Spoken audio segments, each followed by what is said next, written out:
ಹೇಳಿ ಸರ್, ಹೇಳಿ. ಕೂತ್ಕೊಳ್ಳಿ. ಪ್ರಜ್ವಲ್, ನಿಮಗೆ ಟಾಸ್ಕ್ ಮೇಲೆ ಟಾಸ್ಕ್ ಕೊಡೋ ಸ್ಟೇಜಲ್ಲಿ ನಾನಿದ್ದೀನಿ. ಏನಕ್ಕೆ ಅಂದರೆ ಅದನ್ನು ನೀವು ನಿಭಾಯಿಸ್ತಿರೋ ಅನ್ನೋ ಕಾನ್ಫಿಡೆನ್ಸ್. ಬಟ್ ಈ ಟಾಸ್ಕ್ ಕೂಡ ತುಂಬ ಚಾಲೆಂಜಿಂಗ್ ಆಗಿದೆ. ನನಗೆ ಚಾಲೆಂಜ್ ಅಂದರೆ ತುಂಬ ಇಷ್ಟ ಸರ್. ಇದು ಕೂಡ ಹುಡುಕೋ ಟಾಸ್ಕ್. ನಮ್ಮ ಆಫೀಸ್ನಲ್ಲಿ ಕೆಲಸ ಮಾಡ್ತಿದ್ದ ವೈಜಯಂತಿ ಅಮ್ಮ ನಿನ್ನೆಯಿಂದ ಕಾಣಿಸ್ತಾ ಇಲ್ಲ. This is strange sir. ಅವ್ರಿಗೆ ಇಲ್ಲಿ ಯಾರಾದರೂ ರಿಲೇಟಿವ್ಸ್ ಇದ್ದಾರಾ? ಇಲ್ಲಿ ರಿಲೇಟಿವ್ಸ್ ಇದ್ದಾರೆ ಅಂತ ಹೇಳ್ತಿದ್ರು. ಇನ್ ಕೇಸ್ ಅವ್ರ ರಿಲೇಟಿವ್ಸ್ ಮನೆಗೆ ಹೋಗಿದ್ರೆ ವೆಲ್ ಆ್ಯಂಡ್ ಫೈನ್. ಆದರೆ ಹಾಗೆ ಅನ್ಕೊಳ್ಳೋಣ ಅಂದರೆ ನನ್ನ ಪ್ರಕಾರ ಅವ್ರಿಗೆ ಅವ್ರ ರಿಲೇಟಿವ್ಸ್ ಅಡ್ರೆಸ್ಸೇ ಗೊತ್ತಿರಲಿಲ್ಲ. ಆದರೆ ಅವರು ಮೇ ಬಿ ಅವ್ರು ಯಾವುದಾದ್ರೂ ಪ್ರಾಬ್ಲಮಲ್ಲಿ ಸಿಗಾಕೊಂಡಿದ್ದಾರೆ ಅಂತ ನನ್ನ ಸಿಕ್ಸ್ ಸೆನ್ಸ್ ಹೇಳ್ತಿದೆ. Don't worry sir, I will find out. ನನಗೆ ಬಿಟ್ಟು ಬಿಡಿ. ಬಟ್ ಪ್ರಜ್ವಲ್, ನೀವು ಅವ್ರನ್ನ ಸರಿಯಾಗಿ ನೋಡಿಲ್ಲ. ಅವ್ರ ಫೋಟೋ ಕೊಡೋಣ ಅಂದರೆ ನನ್ನ ಹತ್ರ ಫೋಟೋನೂ ಇಲ್ಲ. ಹೇಗೆ ಹುಡುಕ್ತೀರಾ ಸರ್? ಒಂದು ನಿಮಿಷ.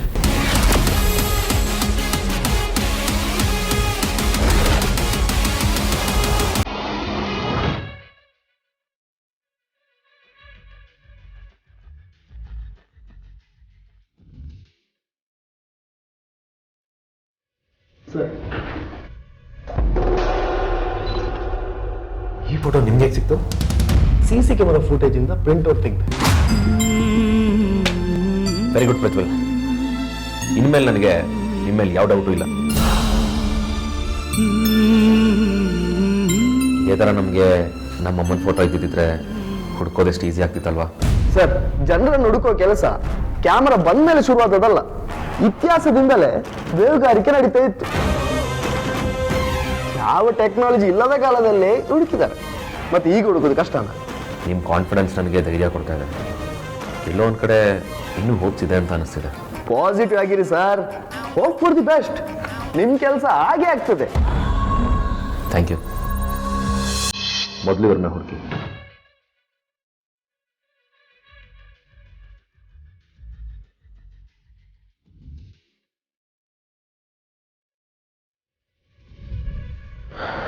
ನಮ್ಮಮ್ಮ ಎಲ್ಲಿದ್ದಾರೋ ಏನೋ.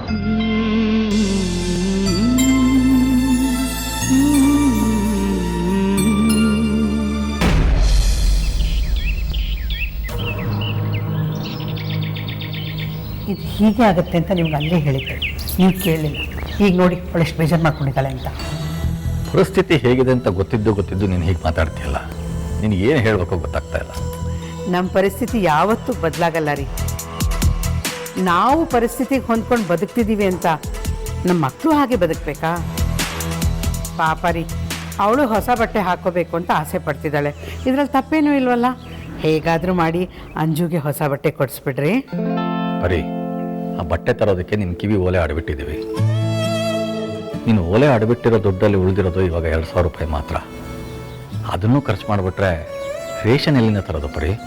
ರೇಷನ್ಗೆ ಬೇರೆ ಏನಾದರೂ ವ್ಯವಸ್ಥೆ ಮಾಡಿದ್ರಾಯ್ತು.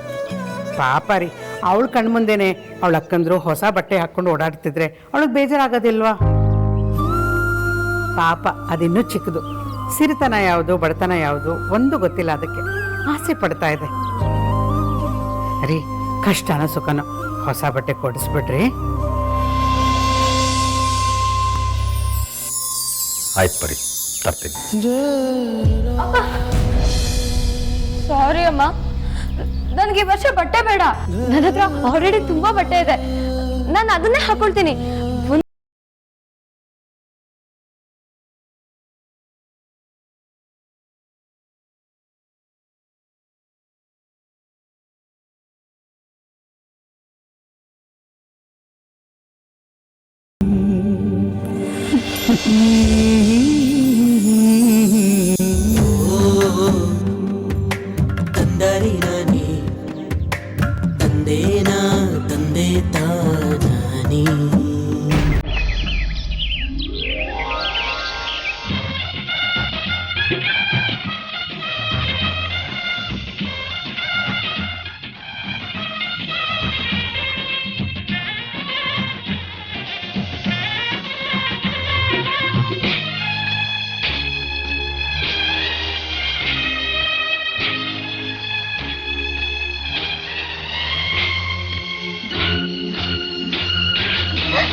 ಮಂಟಪಕ್ಕೆ ಎಷ್ಟು ಸಾಕಲ್ವಾ? ಅದಿತ್ತಿದ್ದಿದ್ರೆ ಎಲ್ಲ ಇಷ್ಟೊತ್ತಲ್ಲಿ ಕಟ್ಬಿಟ್ಟಿರ್ತಿದ್ಲು. ಹೌದು ರೀ, ಅವಳಿಲ್ಲ ಅಂತ ನನಗೂ ತುಂಬಾ ಸಂಕಟ ಆಗಿದೆ. ಇಷ್ಟೊತ್ತಿಗೆ ಇದನ್ನೆಲ್ಲ ಖಾಲಿ ಮಾಡಿಬಿಟ್ಟಿರೋಳು. ಬಾ ಅಂತ ಒಂದು ಫೋನ್ ಮಾಡೋದಲ್ಲ ಅವಳಿಗೆ.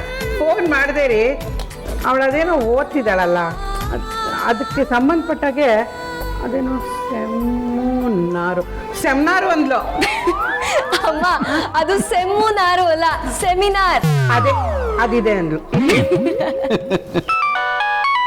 ಓ ನೋಡು, ಅದಕ್ಕೇನೆ ಫೋನ್ ಮಾಡಿದ್ಲು ಅನ್ಸುತ್ತೆ.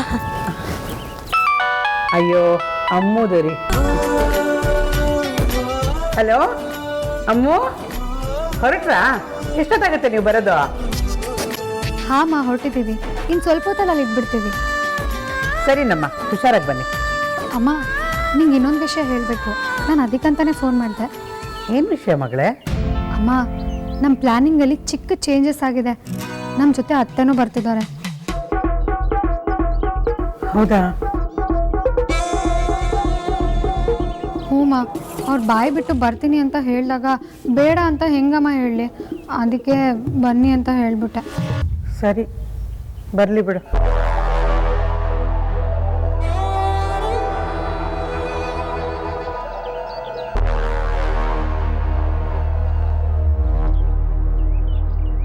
ಯಾಕೆ ಬರೀ ಮುಖ ಸಪ್ಪಗೆ ಮಾಡ್ಕೊಂಬಿಟ್ಟೆ?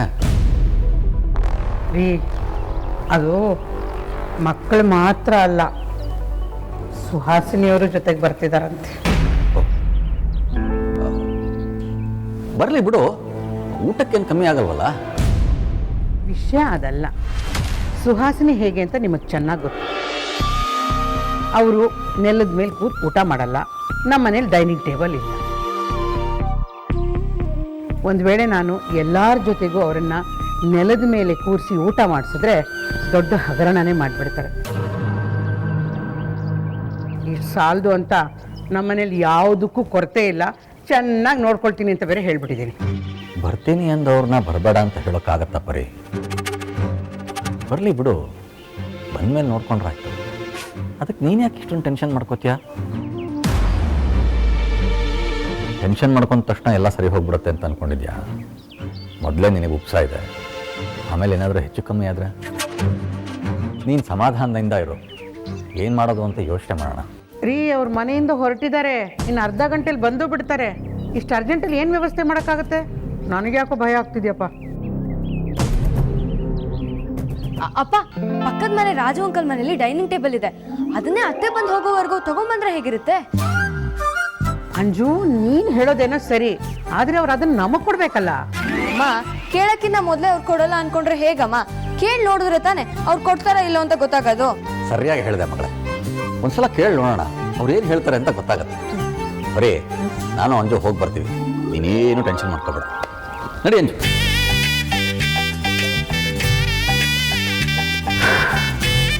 ದೇವ್ರೆ, ನಮ್ಮ ಅಮ್ಮ ಮದುವೆ ಆದಮೇಲೆ ಇದು ಮೊದಲನೇ ಹಬ್ಬ. ಅವ್ರ ಮನೆಯವರೆಲ್ಲ ನಮ್ಮ ಮನೆಗೆ ಬರ್ತಿದ್ದಾರೆ. ಅವ್ರ ಮುಂದೆ ಯಾವುದೇ ಕೊರತೆ ಆಗದಿರೋ ಹಾಗೆ ನೋಡ್ಕೊಳಪ್ಪ ತಂದೆ.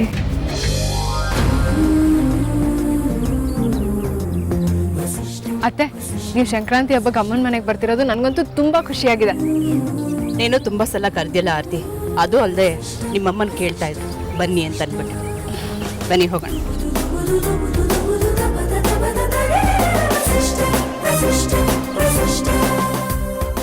ಇವರಲ್ಲಿ ಏನೋ ಸಮಸ್ಯೆ ಮಾಡ್ತಿದ್ರೆ ಸಾಕಪ್ಪ ದೇವ್ರೆ. ಇವ್ರೇನಾದರೂ ಕಿತಾಪತಿ ಮಾಡೋದು, ಅದಕ್ಕೆ ನಮ್ಮ ಒಳಗಿನ ರೌಡಿ ಬೇಬಿ ಅಲರ್ಟಾಗಿ ಕುಂಫುಗ್ ರೆಡಿ ಆಗೋದು. ಅದರಿಂದ ನನ್ನ ಮತ್ತೆ ವೇದಾಂತ್ ಮಧ್ಯೆ ಕಿರಿಕ್ ಶುರುವಾಗೋದು. ಅವನನ್ನು ರಮಿಸೋಕೆ ಮತ್ತೆ ನಾನು ಸರ್ಕಸ್ ಮಾಡೋದು. ಇದು ಯಾವುದು ರಿಪೀಟ್ ಆಗದೆ ಇದ್ರೆ ಸಾಕು. ಎಲ್ಲ ಬಂದಾಯ್ತು. ವಿಕ್ರಾಂತಲ್ಲಿ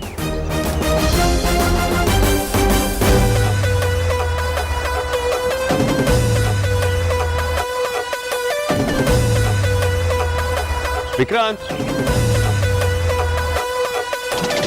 ಬರೀಯಮ್ಮ ಮನೆಗೆ ಹೋಗ್ಬೇಕು. ಫೋನ್ ನಿಂತ್ಕೊಂಡು ಏನ್ ಮಾಡ್ತಿದ್ಯಲ್ಲಿ? ಬೇಗ ಬಾಯ್ಲಿ. ಬಂದೆ ಅಗ್ರಜ.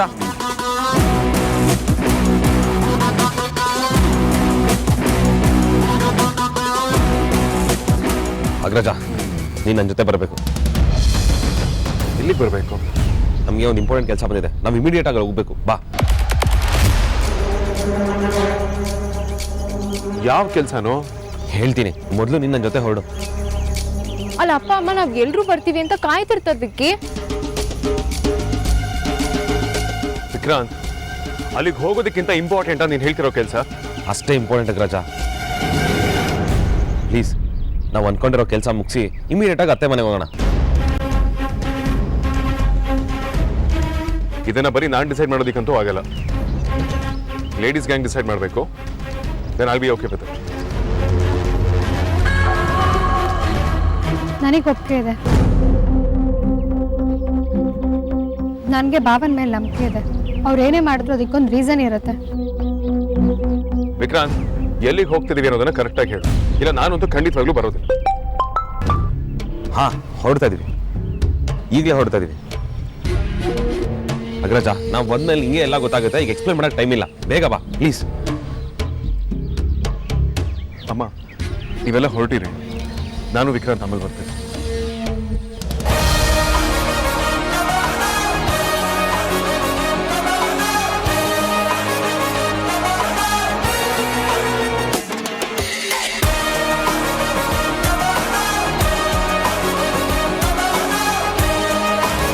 ಅಗ್ರಜ, ನಿನಗೆ ಲೊಕೇಶನ್ ಕಳಿಸಿದ್ದೀನಿ. ಆ ಲೊಕೇಶನ್ ರೀಚ್ ಆಗಿ ನಾನು ಕಾಲ್ ಮಾಡು. ಜೊತೆಲಿ ಹೋಗೋಣ ಅಂತ ಕರ್ಕೊಂಬೋದು, ನಾನು ಒಬ್ಬನೇ ಎಲ್ಲಿ ಕಳಿಸ್ತಿದ್ಯಾ? ಹಾರಲ್ಲೆಲ್ಲ ಎಕ್ಸ್ಪ್ಲೇನ್ ಮಾಡ್ತೀನಿ ಅಗ್ರಜ. ನೀನು ಆ ಲೊಕೇಶನ್ ಹೋಗಿ ನಾನು ಕಾಲ್ ಮಾಡು. ವಿಕ್ರಾಂತ್, ಏನಾಯ್ತು? ಹೋಗು ಹೋಗು. ಅತ್ಯಂತ ವಿಶಿಷ್ಟ ನಿಪುಣ ಅಯಂ ವಸಿಷ್ಠ. ಅತ್ಯಂತ ವಿಶಿಷ್ಟ ನಿಪುಣ ಅಯಂ ವಸಿಷ್ಠ.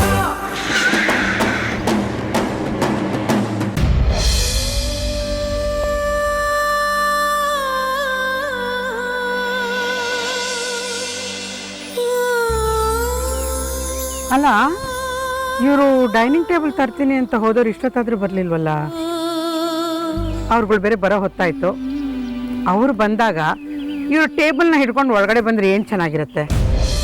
ಆ ರಾಜು ಟೇಬಲ್ ಕೊಡ್ತೀನಿ ಅಂತ ಹೇಳಿದ್ದಾರೆ. ಒಂದು ವೇಳೆ ಕೊಡದೆ ಹೋದರೆ ಏನಪ್ಪ ಮಾಡೋದು?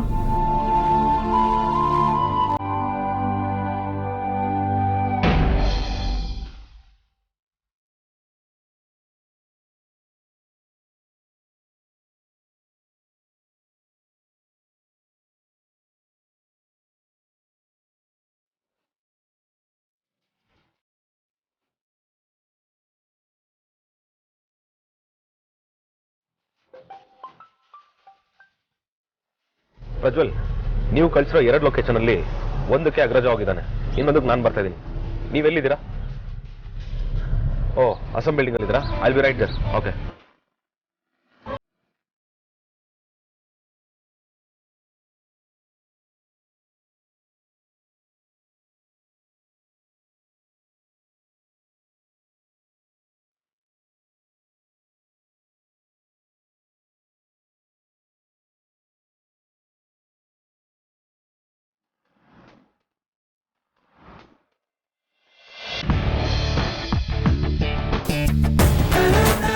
ಇದೇನ್ರಿ ಇಷ್ಟೊತ್ತು ಮಾಡಿಬಿಟ್ರಿ? ಬೇಗ ಬರ್ತೀನಿ ಅಂದಿದ್ರಿ, ಅವರು ಹೊರಟಿದಾರಂತೆ. ಇನ್ನೇನು ಬರೋ ಹೊತ್ತು ಆಯಿತು. ಅವ್ರು ಬರೋವಾಗ ನೀವು ತಂದಿಟ್ಟಿದ್ದಿದ್ರೆ ಚೆನ್ನಾಗಿರೋದಾ? ಮೊದಲೇ ಆ ಸುಹಾಸಿನಿಗೆ ನಮ್ಮನ್ನು ಕಂಡ್ರೆ ಆಗಲ್ಲ. ಇನ್ನು ಈ ವಿಷಯ ಗೊತ್ತಾದರೆ ನಿಮಗೆ ಒಂದು ಡೈನಿಂಗ್ ಟೇಬಲ್ಲು ಗತಿ ಇಲ್ವಾ ಅಂತ ಆಡ್ಕೋತಾಳೆ ಅಷ್ಟೇ. ಅಯ್ಯೋ, ನನ್ನ ಕಷ್ಟ ಯಾಕೆ ಕೇಳ್ತೀಯ ಪರಿ? ಆ ಪಕ್ಕದ ಮನೆ ರಾಜೇಂದ್ರ ಡೈನಿಂಗ್ ಟೇಬಲ್ ಕೇಳಿದ್ರೆ ಒಂದು ಸಿಂಹಾಸನನೇ ಕೊಡ್ತಿದ್ದೀನಿ ಅನ್ನೋ ಹಾಗೆ ಆಡ್ಬಿಟ್ಟ. ಯಾಕ್ರಿ? ಅವ್ನು ತುಂಬ ಮಾತಾಡ್ಬಿಟ್ನಾ? ಮೊದಲೇ ಆ ಮನುಷ್ಯ ಸ್ವಲ್ಪ ಮಾತು ಜಾಸ್ತಿ. ಅಯ್ಯೋ, ಅವನು ಡೈನಿಂಗ್ ಟೇಬಲ್ ಕೊಡೋದಕ್ಕೆ ರೆಡಿ ಇರಲಿಲ್ಲ ಅಂತೀನಿ. ಕಡೆಗೆ ಅವನು ಕಾಲಕ್ಕೆ ಬೀಳೋದೊಂದು ಬಾಕಿ ಇತ್ತು.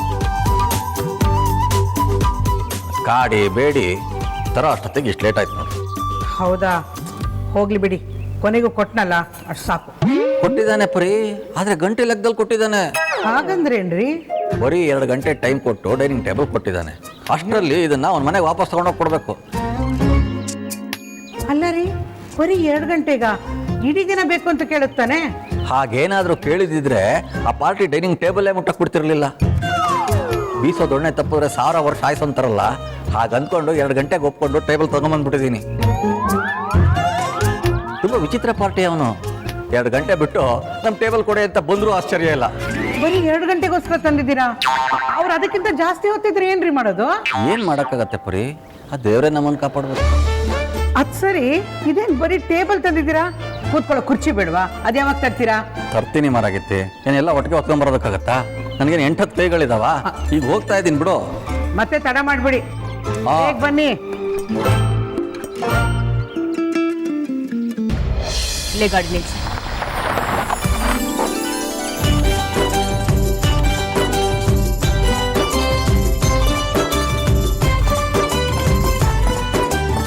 ಯಾಕತ್ತೆ ಕಾರ್ ಇಲ್ಲೇ ನಿಲ್ಸಿದ್ರಿ? ಆರಾಮಾಗಿ ಮನೆವರೆಗೂ ಕಾರ್ ಹೋಗುತ್ತೆ, ರೋಡ್ ಚೆನ್ನಾಗೇ ಇದೆ. ಹೇಗಿದೆ ಅಂತ ನಾನು ನೋಡಿದ್ದೀನಿ. ಅಲ್ಲಿ ಪಾರ್ಕ್ ಮಾಡೋಕ್ಕೆ ಪ್ಲೇಸ್ ಕೂಡ ಇಲ್ಲ. ಸುಮ್ಮನೆ ಕಷ್ಟಪಡೋದು ಬೇಡ, ಕಾರ್ ಇಲ್ಲೇ ಇಲ್ಲಿ. ನಡೀರಿ ಹೋಗೋಣ.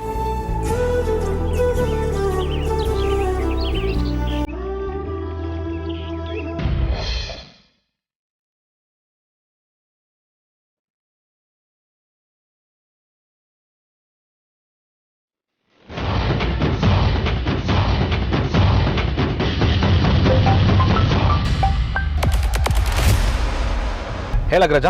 Vikrant, this is too much Vikrant. ಏನು ಎತ್ತ ಅಂತ ಹೇಳಿದೆ ನನ್ನೊಂದು ದಿಕ್ಕ ಕಳಿಸಿ ನೀನೊಂದು ದಿಕ್ಕಿಗೆ ಹೋಗ್ತಿದ್ಯಾ. What is this? ಯಾಕೆ ಅಗ್ರಜ, ನಿನಗೆ ನನ್ನ ಮೇಲೆ ನಂಬಿಕೆ ಇಲ್ವಾ? ಓಹ್ ಕಮಾನ್ ವಿಕ್ರಾಂತ್, ಸುಮ್ಮನೆ ಏನೇನೋ ಮಾತಾಡಬೇಡ. ಮದುವೆ ಆದ್ಮೇಲೆ ನನ್ನ ಅಮೂಲ್ಯ ಮೊದಲನೇ ಸಂಕ್ರಾಂತಿ ಇದು. ನಾವು ಅವ್ರ ಮನೆಗೆ ಹೋಗ್ಲಿಲ್ಲ ಅಂದ್ರೆ ಪರಿಯಮ್ಮ ಮಂಜು ಅಪ್ಪ ಬೇಜಾರು ಮಾಡ್ಕೊಳ್ತಾರೆ. ನಿನ್ಗೆಲ್ಲಾ ಕೆಲಸನೂ ಇವತ್ತೇ ಆಗ್ಬೇಕಿತ್ತ? ಅಗ್ರಜ ಟೆನ್ಷನ್ ಮಾಡ್ಕೊಳ್ಬೇಡ ಅಗ್ರಜ, ವಿಷಯ ತುಂಬಾ ಇಂಪಾರ್ಟೆಂಟ್ ಇದೆ. ನಾವ್ ಇವತ್ತೇ ಈ ಕೆಲಸನ ಮಾಡಿ ಮುಗಿಸ್ಬೇಕು, ಮತ್ತೆ ಈ ಟೈಮ್ ಬರಲ್ಲ ಕಣೋ.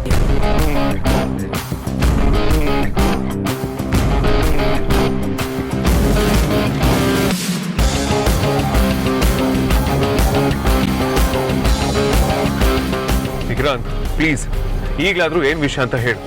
ಸಾರಿ ಅಗ್ರಜ, ಈ ವಿಷಯ ನಿನಗೆ ಹೇಗೆ ಹೇಳ್ಬೇಕು ಅಂತ ಗೊತ್ತಾಗ್ಲಿಲ್ಲ, ಅದಕ್ಕೆ ಬ್ಲೈಂಡ್ ಆಗಿ ನಿನ್ನ ಕಳಿಸ್ಬಿಟ್ಟೆ. It's okay Vikrant, no problem. ಈಗಲಾದ್ರೂ ಏನ್ ವಿಷಯ ಅಂತ ಹೇಳು. ಅದು ಅಗ್ರಜ, ನಮ್ಮ ಆಫೀಸಲ್ಲಿ ವರ್ಕ್ ಮಾಡೋ ವೈಜಯಂತಿ ಅಮ್ಮ ಅವರಾಗಿದ್ದವರೇ ಆಫೀಸ್ ಬಿಟ್ಟು ಹೋಗಿದ್ದಲ್ಲ, ಯಾರೋ ಅವ್ರನ್ನ ಕಿಡ್ನಾಪ್ ಮಾಡಿದ್ದಾರೆ.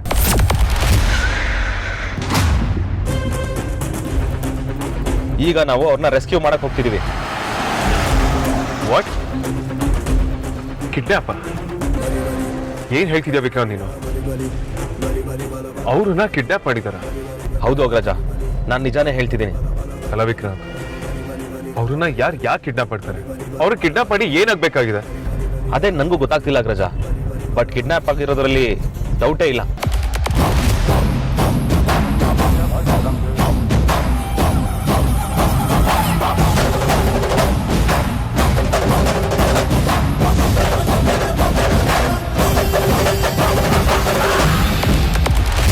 ಇನ್ನೆಡ್ತೀರಿ ಬೇಗ ತಗೊಂಡ್ ಬನ್ನಿ.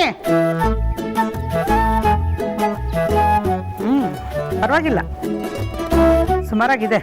ಈ ಜಾಗಕ್ಕೆ ಚೆನ್ನಾಗಿ ಕಾಣಿಸ್ತು. ಸುಹಾಸಿನಿ ಇದನ್ನು ಒಪ್ತಾರೋ ಇಲ್ವೋ ಗೊತ್ತಿಲ್ಲ, ಒಂಥರ ಮೊಸರಲ್ಲಿ ಕಲ್ಲು ಹುಡ್ಕೊಂತ ಜನ ಆಕೆ. ಆದರೂ ನಾನು ಇಷ್ಟೆಲ್ಲ ಮಾಡಿದಾಗ ಇಲ್ಲಿ ಬಂದು ಏನಾದರೂ ತೆಗೆದ್ಬಿಟ್ರೆ ಅಂತ ಒಂಥರ ತಳಮಳ ಆಗ್ತಿದೆ. ಬೇರೆ ನಾನು ಇಷ್ಟೆಲ್ಲ ಕಷ್ಟಪಟ್ಟಿದ್ದಕ್ಕೆ ಏನೂ ಆಗದಿರೋ ಹಾಗೆ ನೋಡ್ಕೊಳಪ್ಪ.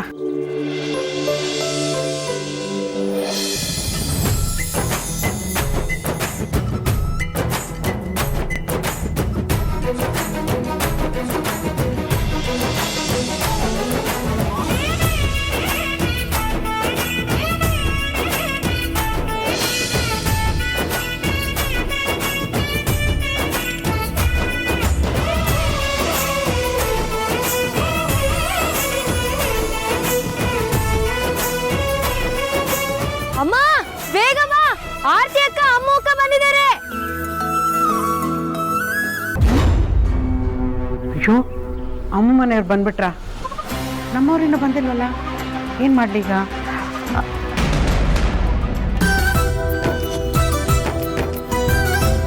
ಅಂಜು ಅಕ್ಕ ಚೆನ್ನಾಗಿದೀಯಾ?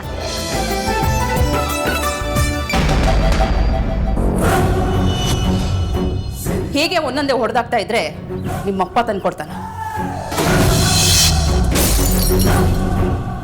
ನಿನ್ನಪ್ಪ ಅಮ್ಮ ಅನಿಸ್ಕೊಂಡ್ರು ನಿನಗೆ ಸರಿಯಾಗಿ ಬುದ್ಧಿ ಕಲಿಸಿದ್ರೆ ನೀನು ಹೀಗೆ ಎಲ್ಲ ಅನ್ಯಾಯ ಬಗ್ಗೆ ಹೊಡೆದು ಹಾಕ್ತಿರ್ಲಿಲ್ಲ.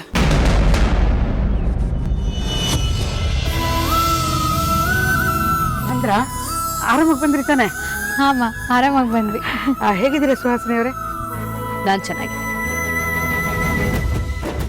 ನೀವು ಬಂದಿದ್ದು ತುಂಬ ಖುಷಿ ಆಯಿತು. ನಾನು ಫೋನ್ ಮಾಡಿದಾಗ ಬರೋಕ್ಕಾಗಲ್ಲ ಅಂತ ಹೇಳಿದ್ರಿ. ಆದರೆ ಹಬ್ಬಕ್ಕೆ ಬಂದಿದ್ದು ನಿಜವಾಗ್ಲೂ ದೊಡ್ಡ ವಿಷಯ. ಈ ಹಬ್ಬಕ್ಕೆ ಒಂಥರ ಕಳೆ ಕಟ್ಟಾಗಾಯ್ತು. ಅಷ್ಟು ಪ್ರೀತಿಯಿಂದ ಕರೆದ್ಮೇಲೆ ಬರದೇ ಇದ್ರೆ ಬೇಜಾರಾಗ್ತೀರಾ ಅಂತ ಹೊರಟು ಬಂದೆ.